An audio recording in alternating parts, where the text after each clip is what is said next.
Yo, what's up mga ka-sir? For this video guys, gagawa tayo ng lawin guys. So ngayon naman, pangalawang beses ko na ng paggawa ng lawin guys. So ngayon naman gagawa ako ng design ng PH kite guys, na ang pattern niya ay lawin mga lodi. So panoorin nyo guys kung paano ako magbuo, gumawa ng saranggola na lawin guys. So, at bago nga pala yan mga lodi, so shout out sa mga sumusupport sa atin guys. So ito kayo guys, so maraming salamat sa mga support ninyo guys. At ayan, magpapatuloy tayo sa ginagawa nating mga vlog about tutorial ng mga saranggola guys. At ayan nga guys, pinabilis ko lang yung paggawa ko guys dahil syempre yung cellphone natin hindi na kaya ng mga 1 hour na video mga lodi, kaya tsaga-tsaga lang muna tayo sa ganitong mga video na ginagawa ko guys hanggang makapag-update or makapagpalit tayo ng cellphone mga lodi. So abangan nyo guys. At ayan na nga guys, yan, nilalagyan ko na siya ng tali sa pinakadulong pakpak, yung kanyang extension mga guys. So ganito yung itsura ng extension natin na ginawa guys. So abangan nyo rin, at gagawa pa ako ng maraming uri ng design at pattern ko ng lawin guys. So yan, experiment pa lang yan guys, kasi yan, gumagawa ulit ako ng mga bagong saranggola guys. At ayan, lawin naman guys. So maganda yung lawin na design na gagawin natin guys. At ito na nga guys, binubuo ko na yung kanyang mga kawayan para sa ulo niya, at syempre yung lagayan ng sumba mga lodi. At ito na yung buong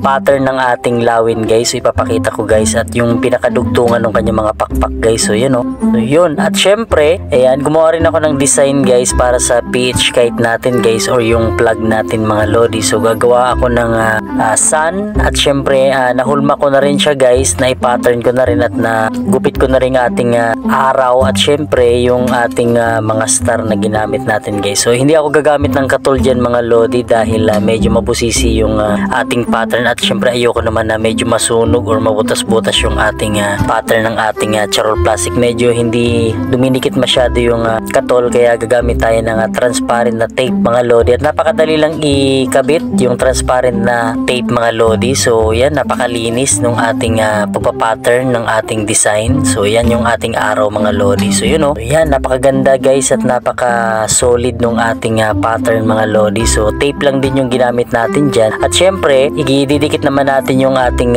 star sa buntot niya. So ito guys, gagamit din ako ng tape mga lodi. So yun at syempre dun sa may side nung pulang pakpak mga lodi, so star din yan, at yung sa blue din. So ganyan din ako maglagay ng pattern guys, napakadali lang. At ayan, at syempre binaliktad ko na siya, at syempre sa pinakailalim mga lodi. So syempre tatanggalin natin yung charol plastic doon na nakailalim guys. So yan mano-mano natin gagawin yan. So gagamit ako ng ruler. So yun guys, so syempre cutter na matalim mga lodi. So daan-daan lang din yan mga lodi para hindi madama yung pinakailalim niya. At ito yung star guys. So gumamit din ako ng kawayan yan, manipis na kawayan, para syempre masundan ko yung pinaka dulong-dulo ng mga star. So yun, napakaganda. At ayan na nga guys, nilalagyan ko na ng rugby guys yung gamit natin guys, para dumikit dun sa mga baskagan at sa mga kawayan sa pakpak guys. At so syempre yung pinakadulong pakpak niya, yung extension niya guys, na pakpak nung lawin mga lodi. So napakaangas talaga guys. So yun kung makikita nyo guys. So, malapit na ako matapos mga lodi, at malapit na nating mapalipad yan. At ito na nga dun sa may kabilang pakpak naman mga lodi, yung kanyang extension na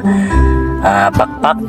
At syempre linisan natin guys yung mga sobra-sobra, para yan, ready na siya na maipalipad na natin. At syempre ayan, lalagyan natin siya ng sumba mga lodi. So gawa sa plastic bottle yan, yung coke mga lodi. So yun so yan, tinatali natin siya dun sa ginawa nating patungan ng sumba mga lodi. Lalagyan natin siya ng parisukat mga lodi. Dun sa may ulo natin ikakabit yung pinakaunang tali, at syempre dun naman sa may buntot, dun sa may baskagan mga lodi. So dyan lang din yung parisukat niya. At so yun, natapos na guys. At ayan, papaliparin natin siya. At syempre bago nga pala mapalipad yan, syempre lalagyan natin siya ng palikpik guys sa mga pakpak niya, at syempre dito sa may buntot mga lodi, para syempre maangas tingnan naman syempre. Ayan.